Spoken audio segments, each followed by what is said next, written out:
What's up, everybody? Are you tuning in to the Challenge USA on CBS? Well, tune in to me, Tyson Apostle, as I break down each and every episode with my co-host, Amelia Wedemeyer. I'm also a contestant on the show, which gives you all the insider scoop. Amelia, how stoked are you to do this? Tyson, I'm freaking excited. I cannot wait to sit my butt down every single week to watch the show, then come here and recap it with you on the Ringer Reality TV podcast. This episode is brought to you by Visible. Maybe you've already let your New Year's resolution slip. We all have, but you can still make a 2 year's resolution with Visible. Right now, you can get a one-line wireless plan from Visible for just $20 per month for 24 months. 24 months is basically 4 Bachelor seasons. That could be 4 engagements, 4 broken engagements, so many other couples we didn't see coming. It's really an eternity in Bachelor Nation. And that's unlimited 5G data powered by Verizon with no annual contracts. Switch now at Visible.com and use the code VISIBLE24. Don't miss out. Offer ends January 31st. New members only. Promotional rate with service on the Visible plan. For additional terms and network management practices, see Visible.com. This episode is brought to you by Reese's Peanut Butter Cups. All right, it's official. I think I've discovered the ultimate coupling of all time. Like any good relationship, they really balance each other out. One is super sweet, and the other, well, they can be a little nutty sometimes. It is, of course, Reese's Peanut Butter Cups, the perfect combination of peanut butter and chocolate. So perfect, some would call it true love. Find Reese's now at a store near you. Do you know why I'm talking to you right now? No, Rachel, I don't. You don't know. I'm assuming it's about Rambo. About the dog? I think so. That's what I would have said.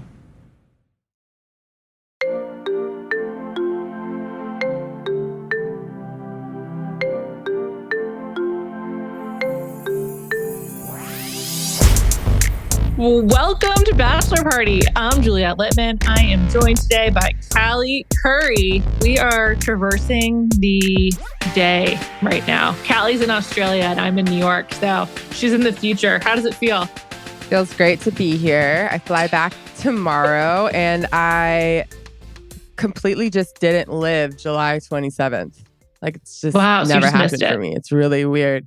Just completely missed it. It's also my brother's birthday, so just missed his birthday. So that's the beginning of a good thriller of some kind. Like someone doesn't have an alibi, so they get framed because they just missed the entire day of July 27th. They're just like, nothing they can do about it. It's really weird. I'm somehow adjusted though, so. Okay, great. Perfect timing to now fly back. Fantastic. Well, good luck with that. We got to talk about this episode. First of all, I just want to share something about myself with you. Are you ready? Please. I'm really enjoying this season. I wasn't sure if I would, but I've been like really enjoying it. Have you? I don't know. I mean, it's been fine. People in my group chat, a Love Island group chat, were asking me about this show and if they should watch it. And I was like, it's been entertaining this season. But like, I don't think it was like, no, I have no idea like what's happening on a episode to episode basis. I don't know if they know. It doesn't seem like they do. It seems like this is a total experiment, free for all. Do whatever you want. Let's just try to get through this. I think that's why I'm enjoying it, because I'm just like, I have no idea what's happening. It's just more unexpected stuff. I don't know. Just I like how it's so weird. But this week, I mean, we just got to talk about Rachel for a while. Obviously, we'll get to Gabby, but like, I'm just sort of really confused about what's happening here. One of my theories has been, if I was a guy going on The Bachelorette, I would choose Rachel because she just seems more like the classic Bachelorette.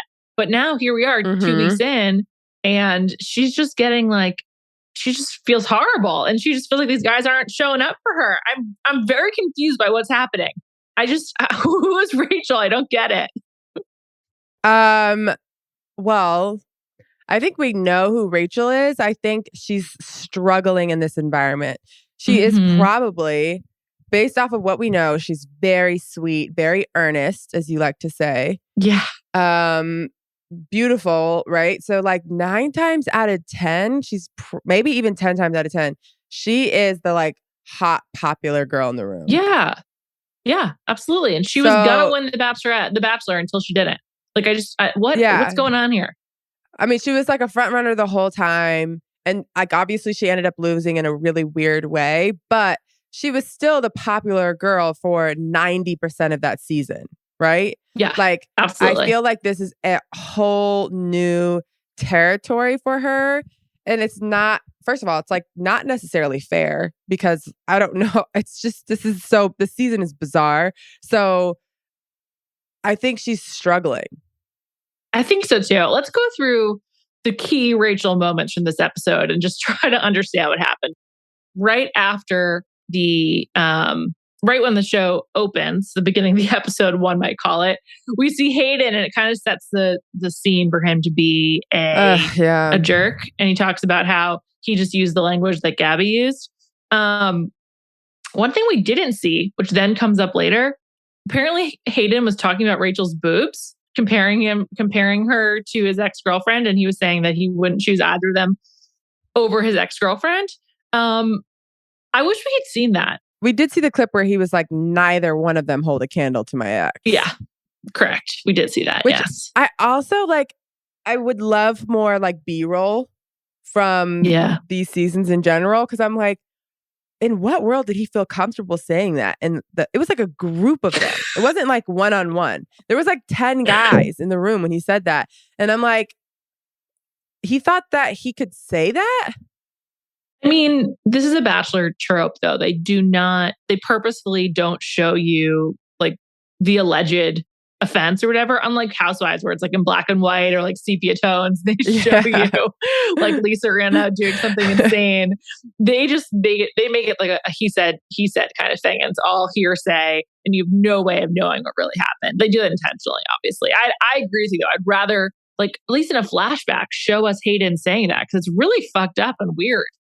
Yeah, I mean, he said enough fucked up things that we did get to see. Yeah. That, like, about them overreacting.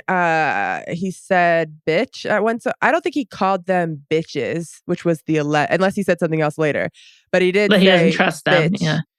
Yeah, he did say bitch. He also... did Gabby say she was rough around the edges? That was the other thing. I was like, did we see that? I don't remember her saying that. I don't think we did. No, I don't think we did. But when guys use the word bitch, I think it's a lot harsher than when women use it. Like, it's, like, you can call yourself a bitch because like you are a woman, but like when guys use it like as like a, like weaponizing it, it's much, much worse.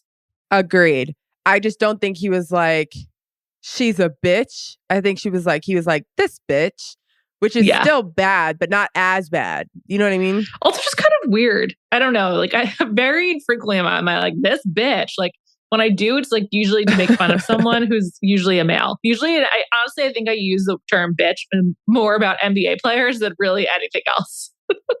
I also think that it's just such a 180 since he came in as the Southern, like, gentleman, like, so polite, sweet. Yeah. And all of a sudden you're calling girls bitches. I'm like, what happened?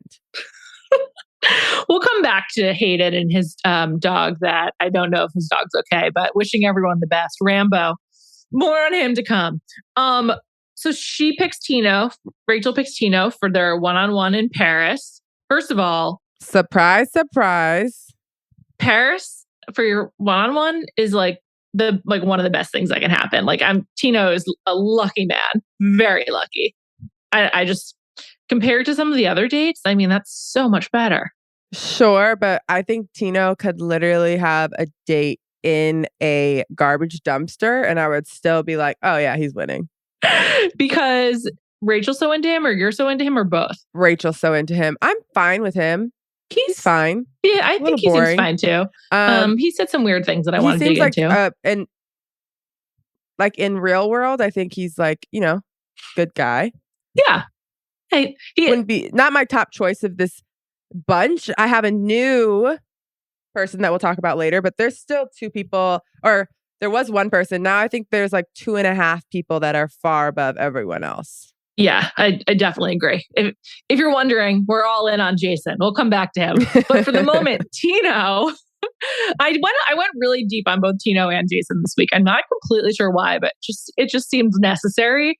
So Tino, his brother, who is totally fine now, had leukemia 14 years ago. And as a result, Tino, his brother who was sick, and their other brother went to like this Ronald McDonald camp to, be entertained, feel better. And ever since he's volunteered and raised tons of money for them. And he's like a big camp person. So am I. And so that makes me like Tino even more. And I'm glad that I learned that because I thought he said some really weird or just like seemed super boring on his date with Rachel. I mean, when she was trying to explain to him, what, boring? Yeah, like just because you know that he went to camp, all of a sudden he's not boring. No, he's still boring, just like redeemed him a little bit in my mind. Okay. I like him more. I'm like, he's still boring. The date was still boring. And they're in like the most romantic city in the world. But yeah, he's going to win. I'm as sure as I was about Rachel winning, I am about Tino winning, even though Rachel didn't win. So who knows? Yeah, but Rachel's so much less likely to change her mind. Plus, she just doesn't have a lot of options. Like, who else is she going to pick? We can go through it when we talk about her group date. But her sit down with Tino, first of all, totally different style for her. Like when they had their dinner in the church, she had like cat eye makeup, which we've not seen at all. She was wearing a dress that showed a lot of cleavage, which we also have not seen at all.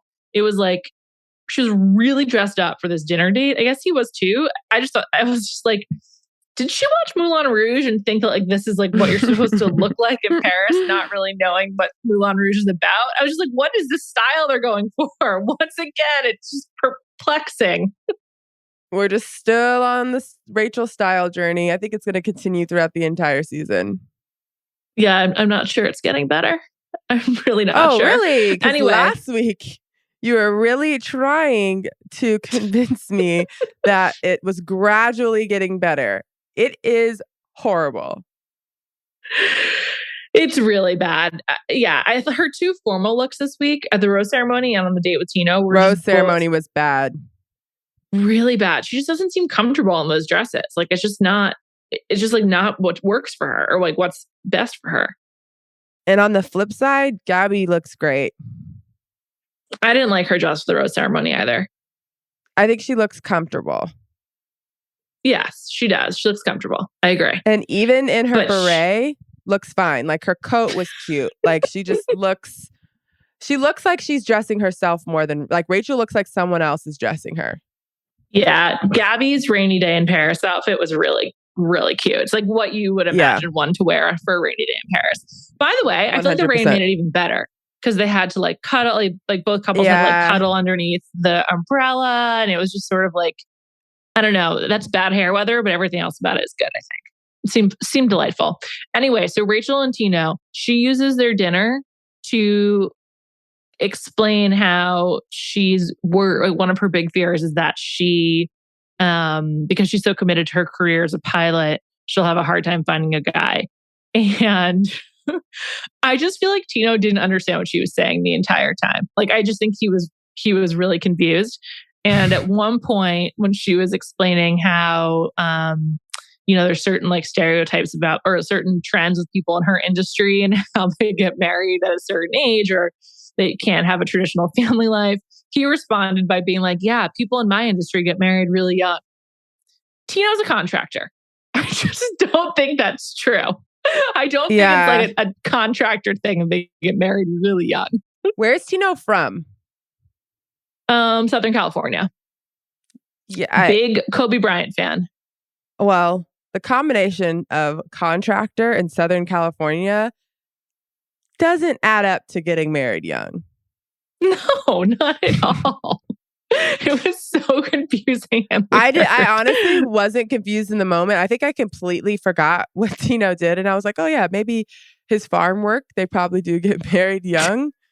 But he does not work on a farm. Yeah. I was like, yeah, okay, I see that. But no, a contractor from Southern California? No, sir. That's no way. No way. So I just think he had no idea what she was saying. Because also, or like just stop listening. You know, sometimes when someone's just talking for a long period of time, it's like kind of boring. You just zone out. Yeah. Because then when he was like, she asked him if he wanted a family and he said yes. And he was like, is that a deal breaker for you? It's like, dude, she just spent the last 10 minutes explaining how she wants a family. And she was like, no, I want a family. So happy to hear you say that. It just was... he definitely was not listening at all. I thought it was really funny. But it does seem like him and Jason like each other, like when they were chatting outside of the cafe. Oh yeah. That was cute. Yeah. It was cute. I thought it was weird that they were like right there. And Gabby and Rachel were literally right behind them through windows, and they acted like they couldn't see them. Also, like they were like, how was your date? How did it go? Yeah. And the way that Tino and Jason were sitting is like their backs weren't completely to them. So like in their peripheral vision, they could have seen the women just standing there. No, they did. Like yeah, they were sat to the side. And I felt like Gabby and Rachel were like over their shoulder, like, they can't see us and we're listening in on their combo. It's like, no, they know you're there. They're purposely saying what they're saying so that you can hear them. And also Gabby, do you have to go to the bathroom? They could just be like, hey, let's go inside and get a drink, or like, let's go inside for a second, or I'm cold. Like they didn't have to, pull the weird bathroom line. I mean, also like they see you. The whole thing was just like, I don't even know what they could have done to make that normal. It was just weird. Hey, can we go inside so that we can eavesdrop on what you're saying? That's the only thing that could have made it normal. No one can. They can't hear each other through the glass. I don't know. Sometimes you can't. No, was there an open window? Like we don't know. There's no way they heard them. But what's even more surprising to me though is through the window you didn't see any cameras. Like how were they shooting Jason and Tino if we didn't see any cameras looking at them? That was weird to me too. I was just like, do they? Very trickery. You know how they do those like. They filmed them at one, like they filmed Gabby and Rachel's point of view and then filmed the other point of view, but not at the same time. I guess I'm not giving them enough credit. I was impressed by that. But anyway, Tino was just so boring, but Rachel loved him. I guess I'm happy for him. That's great. I'm happy for both of them. I want them just to be happy because he's clearly winning. But let's keep talking about Rachel for a second. So Gabby gets the first group date. It's a boxing date. One question about that. When they have these people speaking French and they don't translate it, do you think someone does translate it on site and they don't tell you, they don't show us? They have to. All the guys are just there like, and then they go and do exactly what they say. Yeah, no, someone's definitely translating. Also, what's his name speak French? I'm blanking right now. Who? Jesse, thank you. I was going to call him Justin. No. Jesse. No. Can Jesse Palmer French? Does not. No, but he's definitely working on his pronunciation. He does not speak French. I feel like he did a really good job. The man's a broadcaster. It's like not too much to ask that he learned how to say a few French phrases properly.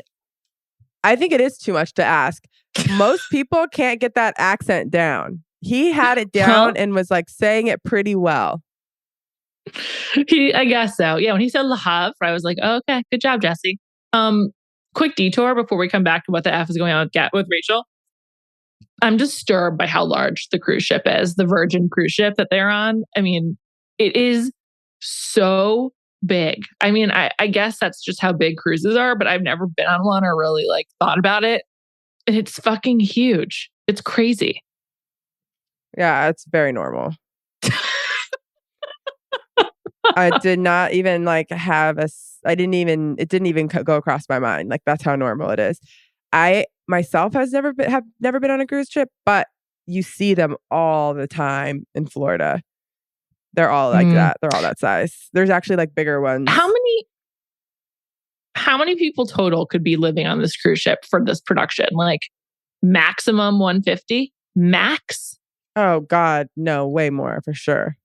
No. I mean, like right now, like not how many people like could it accommodate, but like for filming The Bachelorette, there's like the crew of the boat, like putting them aside, but like how many people for like production and the guys and like and everyone involved in the show, like it just cannot be more than 150 people. And so I'm just like, do they use most of the crews? Like what? Like I don't even understand what you would do with that much empty space on the water. So confusing to me. I don't know, but they definitely have a ton of empty space. Yes. Also, I assume all the guys get their own rooms now, right? I bet they make them room together to like drive them insane, but they clearly could. There's no shortage of available rooms on this cruise ship. If they make them room together, that's crazy. I bet they do. With how many rooms there are? I mean, do they even get the nicest rooms? Probably not. And like think about like the really nice suites that are on that cruise. Yeah, I'm sure Gabby and Rachel get those. But there's more than 2. Jesse Palmer gets one. No. Mike Fleiss gets one. There's no way he's like on it. I bet he is. The whole time? Well, he probably gets to stay on land for part of it, but I don't know. But like when Logan just needs to talk to him, like I hope Jesse's on hand. He can't helicopter over all the time. I don't know. This is a good question that we need some insight, like the logistics of the cruise ship, because it seems like they're just going to stop at like different port cities. Yeah. They're going to Bruges. We'll come back to that. Very odd choice since it's cold. Well, you know, they were like very chilly in Paris. And then at the rose ceremony when they were wearing those capes, I was like, what is this? Winterfell? They look like fucking Sansa Stark. I just personally don't really want to be on a boat when it's like chilly outside. Like what are they doing in their free time? They're just like in that little like room. I mean, they have so much space. That's why we need to know like how much do they actually use. Also, this is just a question I had. Why do the guys and why do Gabby and Rachel have to be separated? Like just because they're like separating out their respective dating journeys, why can't they all just commingle? Like, I don't understand why the guys have to be on 2 different floors and Gabby and Rachel, like, we really miss each other, but it's for the best. Like, is it for the best? Like, they should get to talk to each other every day. I don't really understand the purpose of that. Well, they're still going to talk to each other, right? They talk to each other on this episode. Yeah, but they don't see each other every day. They're like, they're just not going on the dates together. No, they don't see each other every day anymore. Like, they go a few days at a time without seeing each other. Why? They said that. I don't know. That's what I'm asking you. I don't know why. Yeah, no. I think the guys should be able to see each other. Like when they saw each other, they were like, oh, we miss you guys or whatever. Yeah. Like, which, since we're still on Rachel, I guess, I think like that probably is playing into this whole no one's paying attention to me. Well, the reason I brought up the boxing date was because I like Rachel and I feel bad for her. But I just have no sympathy over this eye contact situation. She was upset that her guys who were watching the boxing did not make eye contact with her across the room, and it like sent her into probably the worst tailspin she's had the season so far. And I'm just like, what was she expecting? Like that's kind of a ridiculous expectation. Yeah. I had no sympathy for that at all. I thought all of it was weird. I don't expect them to get random eye contact with you. I don't expect them on Gabby's date to make this about you.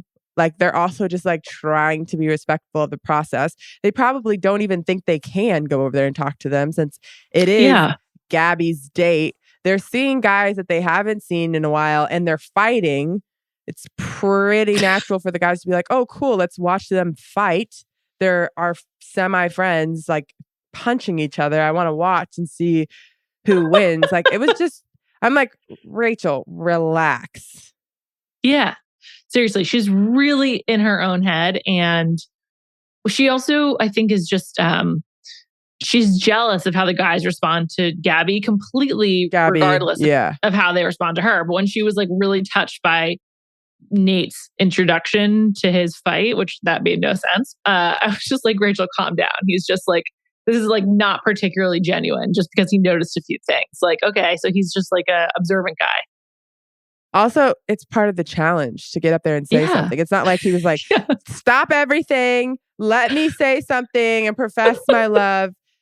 They literally told them, go and say something about Gabby.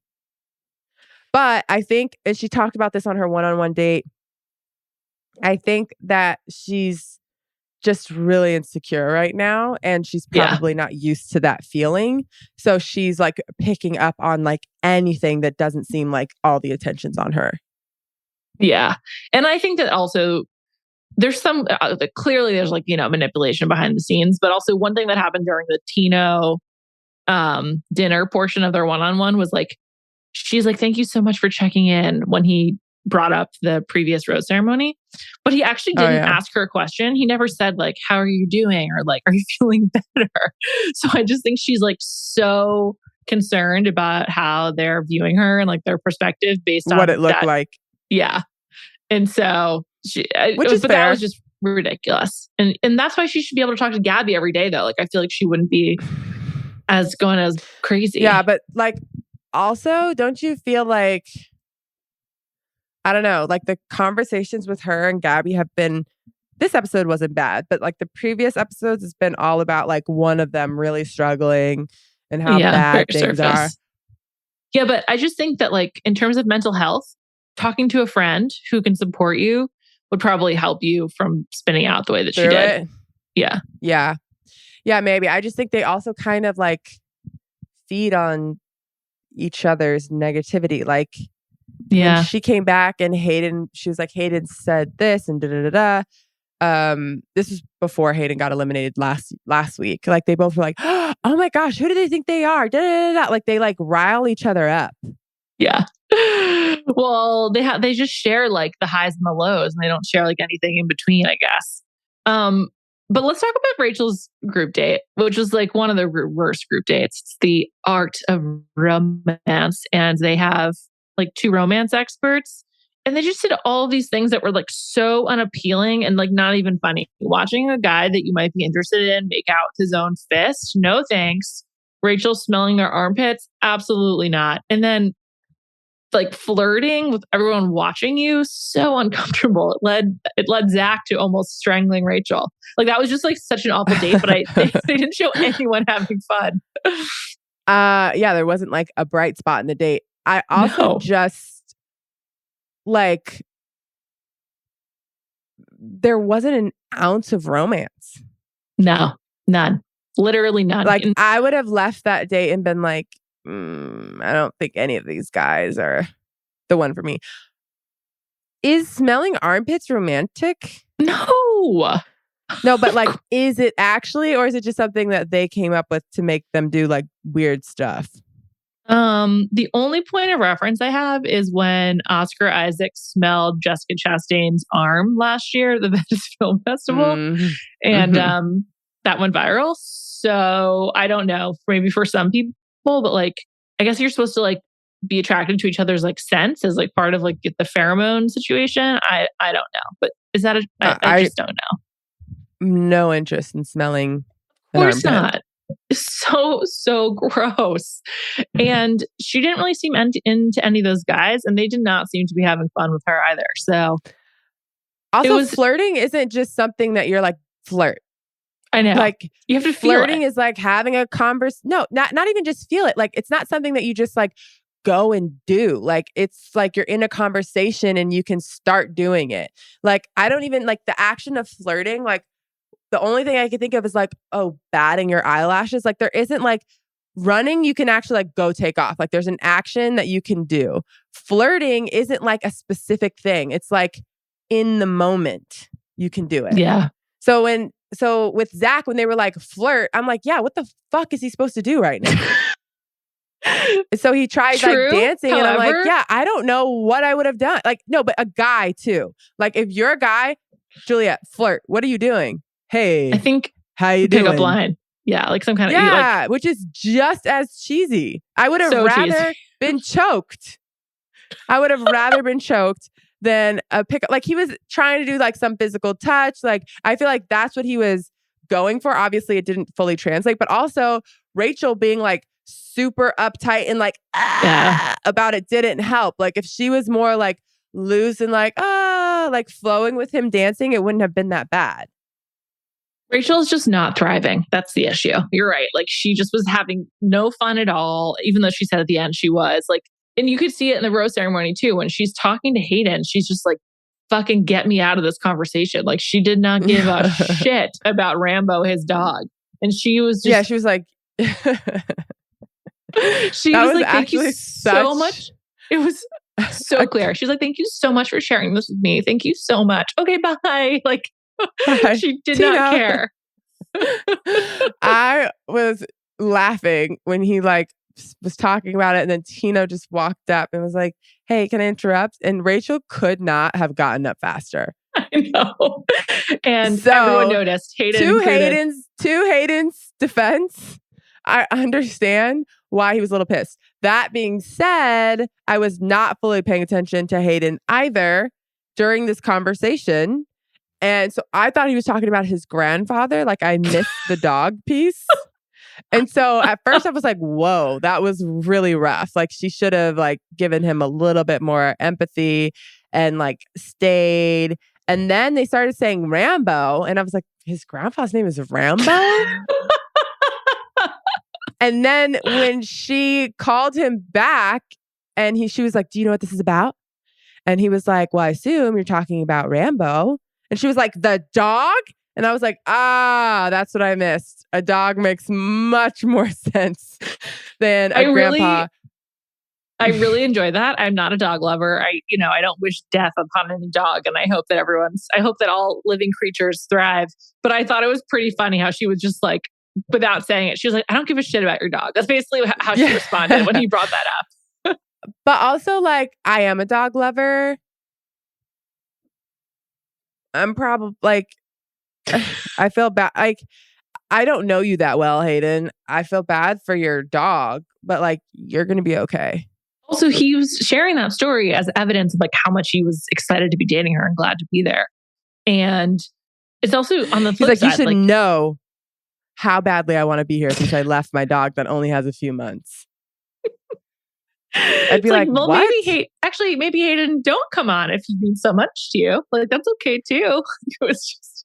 It was a lose. Maybe he didn't mean that much since you left with him, and on his dying days, you left. He just really sucks. To come here to call me a bitch. Yeah. She basically was like, Meatball did her a favor. She needed a reason to get rid of Hayden, and Meatball gave it to her. So thanks to Meatball. He has some purpose. I actually liked how Meatball handled it. He was very quick. He didn't try to make it into this big drama. He was just like, here, this is what happened. He's trying to get trust back from her, from obviously leaving her hanging, which they never, like they very, very, very briefly went over how he declined the rose and somehow got back in. This episode is brought to you by Visible. Maybe you've already let your New Year's resolution slip. We all have, but you can still make a 2 year's resolution with Visible. Right now, you can get a one-line wireless plan from Visible for just $20 per month for 24 months. 24 months is basically 4 Bachelor seasons. That could be 4 engagements, 4 broken engagements, so many other couples we didn't see coming. It's really an eternity in Bachelor Nation. And that's unlimited 5G data powered by Verizon with no annual contracts. Switch now at Visible.com and use the code VISIBLE24. Don't miss out. Offer ends January 31st.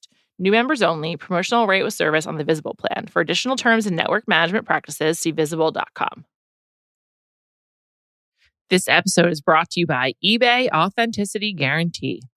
eBay knows that when it comes to jewelry, authenticity is the real gem. When you see the blue check mark that says Authenticity Guarantee, it means your next piece will be carefully inspired by jewelry experts and will always be worth its weight in gold.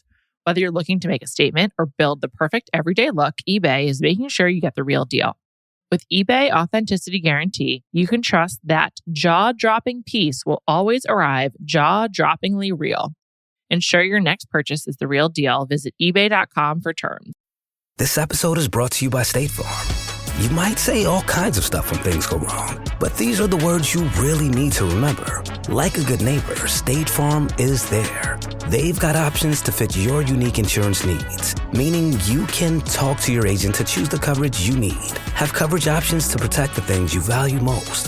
File a claim right on the State Farm mobile app and even reach a real person when you need to talk to someone. Like a good neighbor, State Farm is there.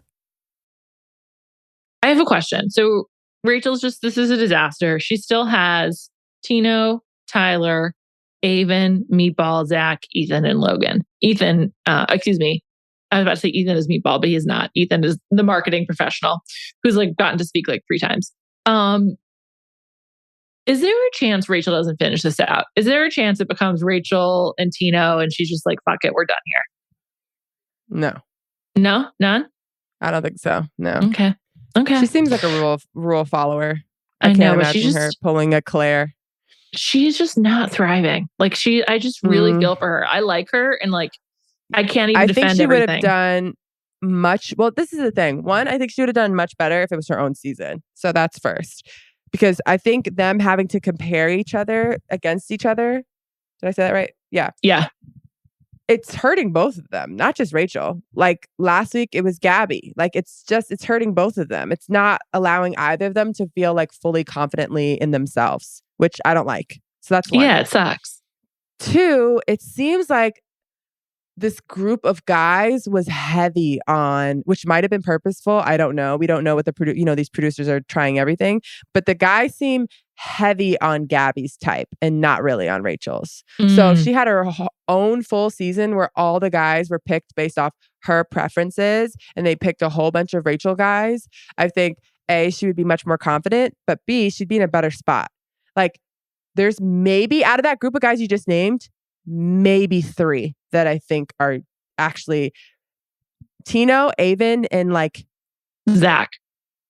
Maybe Zach. Strangler Zach. Choking. Yeah, based off his choking, it didn't seem like there was a lot of chem there.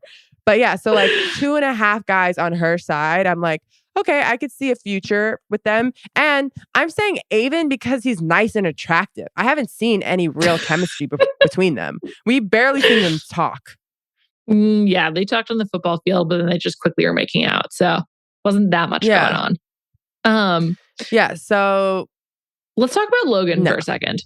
So, and then we'll talk about Gabby. So Logan no longer is interested in Rachel, but he accepts her rose because he wants to talk to Gabby to tell Gabby how he feels. How should Logan handle this? Because his strategy seems to be he needs to talk to Gabby before talking to Rachel. Like, what is the actual order of operations he should be following? Well, I don't know. I don't know what the rules are because the other thing is like he tells Rachel and then he's off the boat and then. It's just like, what's decent? I'm saying like I don't know what's decent in this situation because I guess the decent thing is to tell Rachel and then you just give up on your chances with Gabby. That's like the decent thing to do. I think you have to tell Rachel and get her blessing. I think there's no way Gabby moves forward with Logan without Rachel saying it's okay. So I feel like Logan has to talk to Rachel first. But he doesn't seem to think that. I don't think I think if he actually wants a chance with Gabby, that it's the way things have gone thus far. If he says that to Rachel, then Rachel goes to Gabby and was like, "Can you believe he disrespected me like that? He took my rose and he didn't even want me and da da da da." Done. No chance with Gabby. Like I don't think there's a win. There's no win here. I can't see it. The only thing Logan has going for him is that Gabby was interested in him. Yes, she was. And just gave him to Rachel because she was like, that's what Rachel wants. Yeah, she's going to let her have him. But I think if Logan went to her and said, I'm having a dilemma, blah, blah, blah, blah, blah. I don't know if Gabby would like take him on, but I think she would want to. Yeah, I think so too. I think there's a chance going to Gabby first helps him with not just getting eliminated or not just allowing Rachel to go and bash him and then it's over. Which, by the way, this is not me like killing Rachel. I think 99% of all of us, including me, if a guy's like, yeah, I took your rose, but never mind, I kind of want your friend. All of us are going to be like, yeah, fuck you. Yeah, absolutely. I would just be like, okay, never speak to me again. Hope to never see you again in my life. Yeah, exactly. So, but the other weird thing is like he told Jesse and then accepted the rose. So is Jesse like, yeah, good luck to you, Rach? I think Rachel's so destabilized and there's so few guys to begin with that they were like, Logan, just please wait. Like, I feel like producers were probably just like, now is not the time, Logan. Hold it together for us for a little bit. There's no other explanation. Because he was so out on her. Still don't see that him. I don't like I feel like most other guys would make me be like, ugh, taking the rose makes me feel like you're a bad guy. Still don't feel that with Logan. I feel like he's kind of like, I don't really know what to do, which this is a very new situation. So there's not even like past seasons where he can be like, oh, this is how I should handle it. Right. There's like, no one knows how to handle this. Right. That's why I was asking. But I think he still has to go to Rachel first. But I don't know. Classic. I mean, the best case scenario for the show is a love triangle. And I will say I'm looking forward to seeing how it plays out, even though I feel bad for everyone. Somehow I do think he ends up in Gabby's group. I do too. There's just too few guys. They can't let him go. They need him to stay. I mean, we have but it does 6 weeks suck left. that Rachel, like, okay, so there's 2 guys on Rachel's side. How many potentials do you see on Gabby's? Gabby. Okay, so Nate, obviously we love Nate. And then Mario, no, he barely got a rose. He was last this week. We haven't heard from him since week 1. Michael, no way. He hasn't spoken at all. Johnny, literally, she likes him and she has mentioned him a few times, but I have never heard him speak, I don't think. He's not getting a lot of TV time. No. Eric seems like the guys like him, but I don't think he's serious for Gabby the way, like, they just did not have a connection based on what we've seen with other guys. I think he's a potential, though. I think he's a potential.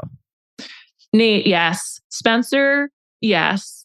And then Jason, definitely. We'll talk about him in a second. But so that means and then maybe Logan. Right, and maybe Logan. So she has like 5 and Rachel has 2. Sad. That's really sad. It sucks. I would feel really shitty. Also, out of her 5, 3 of them we know there's actually a connection there. Yeah, and definitely. Out of Rachel's 2.5, maybe we didn't mention Tyler. Out of Rachel's 2.5, which I don't know if I believe in Tyler, but anyways, we've seen one connection in Tino. Tyler reminds me of like the prototypical like annoying younger brother. I don't know if he is. I have no idea, but he just like strikes me as like an annoying younger brother. That's what I see from him. I don't know why, but who cares? We got to talk about Jason. Jason Alabaster of Memphis, Tennessee.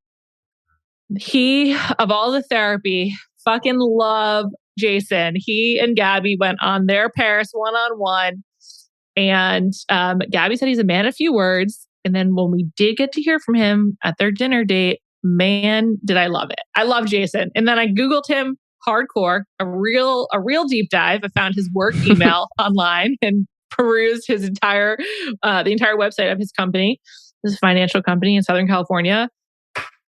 I love Jason. I will no longer call him Michael Bublé because I finally respect him.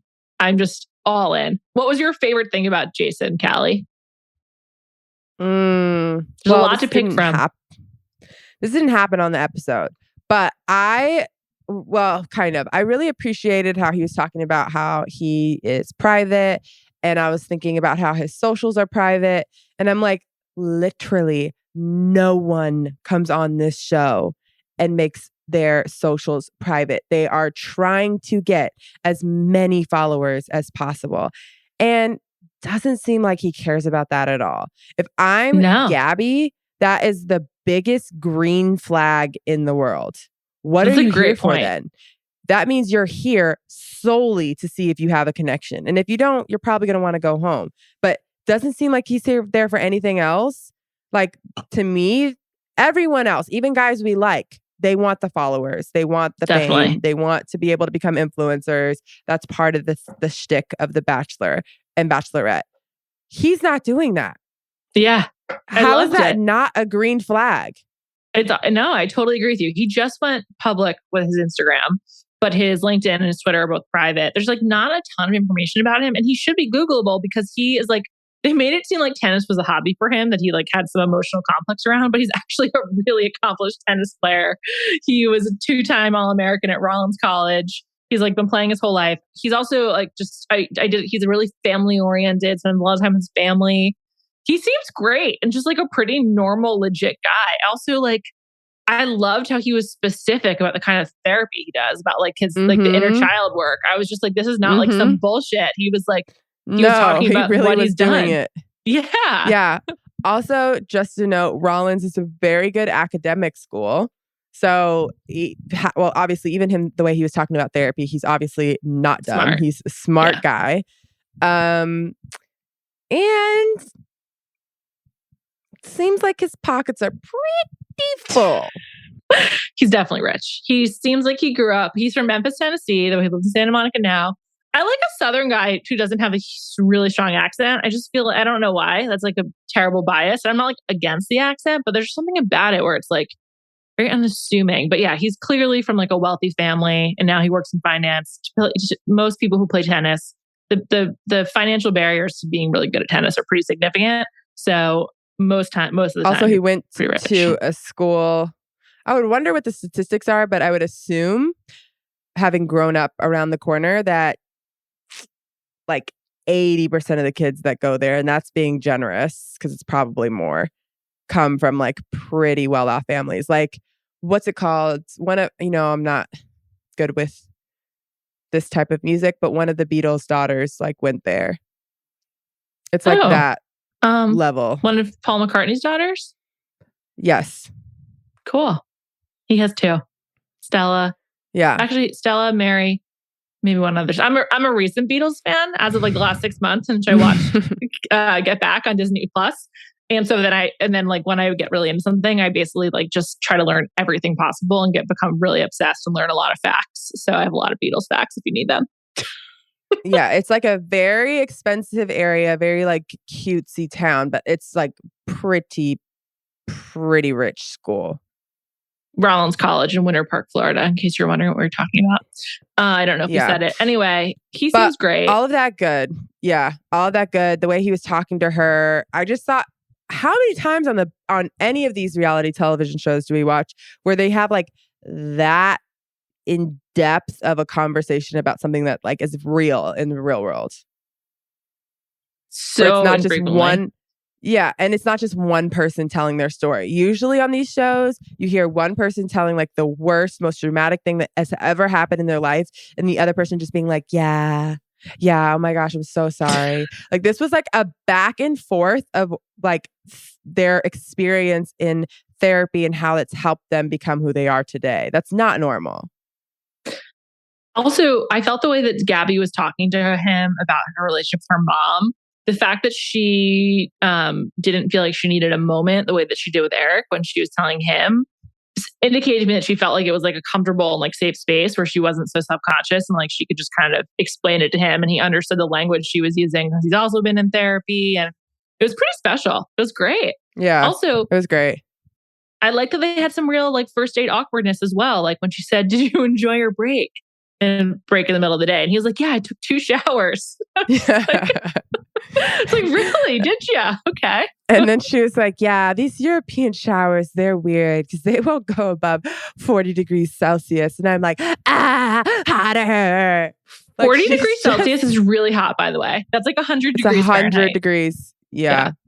It's really hot. This leads us to a new segment that we will be doing every week, which is calling out the funniest thing Gabby said. Obviously, I didn't wear the right hairstyle to look good in a beret. I look like maybe a bald baby, that queen from Snow White, a chef, and anything but good. And I would say, for me, it was when she and Jason were in the beret shop and she was talking about how she looked in all the different berets. And she was like, "I look kind of like a bald baby." Because she had like put a beret on. It was covering all of her hair.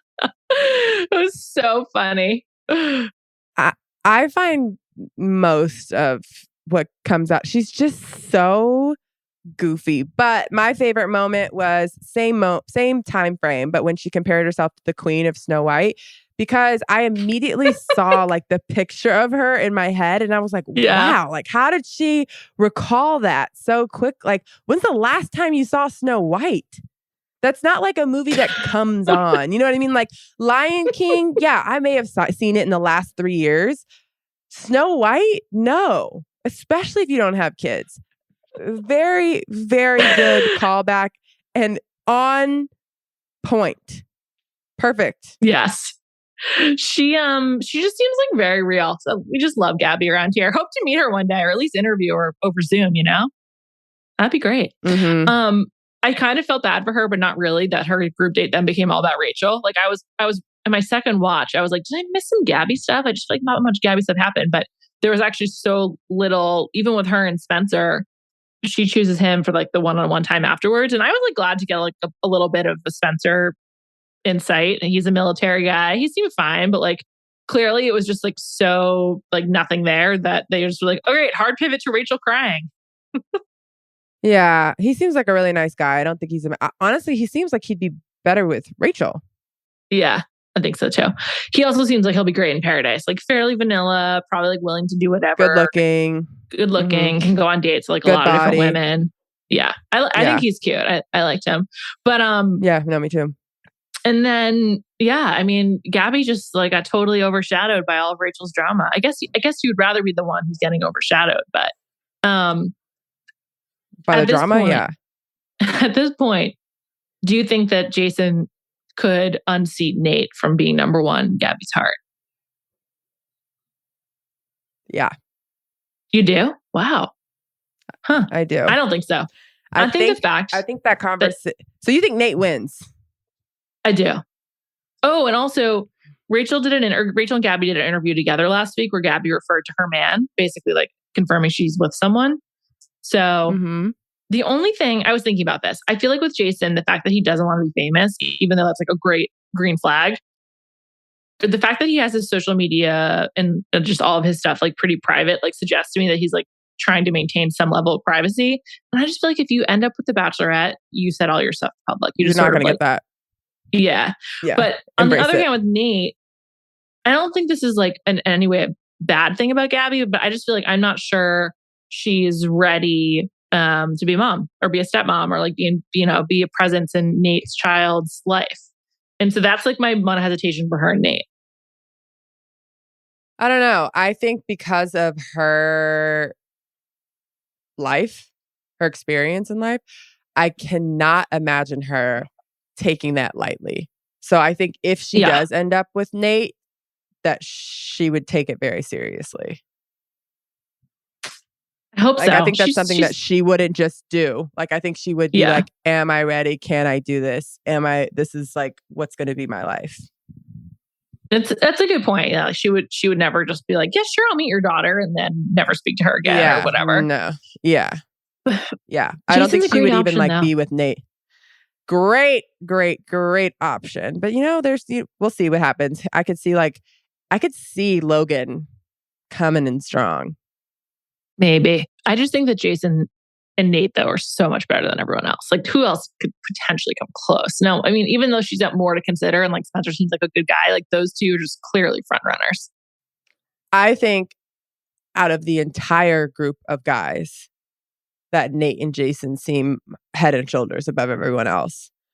But agreed. As we talked about in the very beginning of this season, do I think that Gabby knows that? I don't know. Yeah.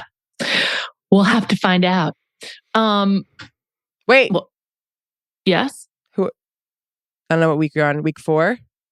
We're on week 4. I assume you're picking Gabby. I think so. Rachel's just a real downer. I don't know. Yeah. I have been picking the person.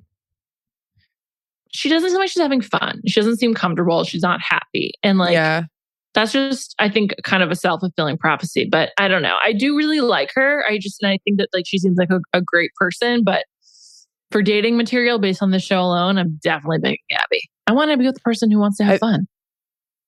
Yeah, I think that if she was confident, which she probably is every other time in her life, she's probably a better version of herself, and her confidence being knocked is like really messing with her. So I do feel bad because I think we're not getting the like best version of her. She was better even on The Bachelor when she was competing against 30 girls, but she knew that she was like one of the favorites. Yeah. So I think that was a pretty sad moment. I hope. God, I know. Even the guys were like, "Can we just give her one good week?" Like, I know nothing happened. So obviously Logan doing this isn't. Although she gave Logan the rose last, so maybe she's like, I don't fucking care. I didn't like you anyways. Go. Well, she said to him, "We'll talk next week. I promise." Like she just didn't talk to him all week. So yeah. Well, so that is also going to shake her. I would love for her to find her like a confidence and get her groove back.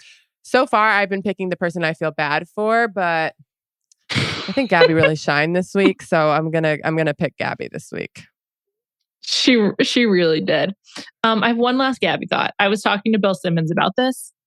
I realized that Gabby reminds me of like the fembots in Austin Powers. Like I feel like she looks like she could turn into a robot that would be like her nipples would turn into guns or something. I know exactly what you're talking about. Also, her personality is kind of like that. Like it's very Yeah. I had one last thought. I wrote this down. In the previews for next week, Logan says like, I got to take my chance, blah, blah, blah. It's like this whole like monologue. And then at the end, he's like, they say fortune favors the bold. And I'm like, what? Did someone write that for him? Like, do people have just like quotes in the back of their head? Well, I think that one is like pretty cheesy one or whatever. Well known. Yeah. But it's just like, why would you say that? It's just such a weird quote to, I don't know. I think in general, like when people talk in quotes, it really turns me off. But I totally agree. I don't really believe in producer plants, but just the fact that he accepted the rose this week, I'm just like, okay, so he's really close to the producers because the sit down with Jesse, like not being sure what to do, talking in quotes, like he's just going for screen time. Like he's really like not genuine at all. I mean, maybe he's genuine and not being interested in Rachel, but it seems like the best thing he could do for himself to get more screen time is want to switch teams. Yeah. Mm-hmm. So I just don't trust Logan. I didn't trust him from the start. Yeah, I'm still so on him, but that quote really threw me. I was like, ugh. Yeah, he's. I will say, like I told you at the beginning of this season, at the beginning of this episode, loving the season. So I look forward to next week. I love when I can't predict what's going to happen. It's great. Thank you so much to Devon Manze for producing this episode. Thank you to the Clock app on iPhones for allowing Callie and I to coordinate timing, though she is in Australia. And I will be back on Thursday. Guest TBD, you'll have to figure that out. And just a reminder, we're talking so much more reality TV over on the Ringer Reality TV podcast. So subscribe to that as well. Callie and I both pop up on it. Have a great week. And just keep in mind, fortune favors the bold. Bye.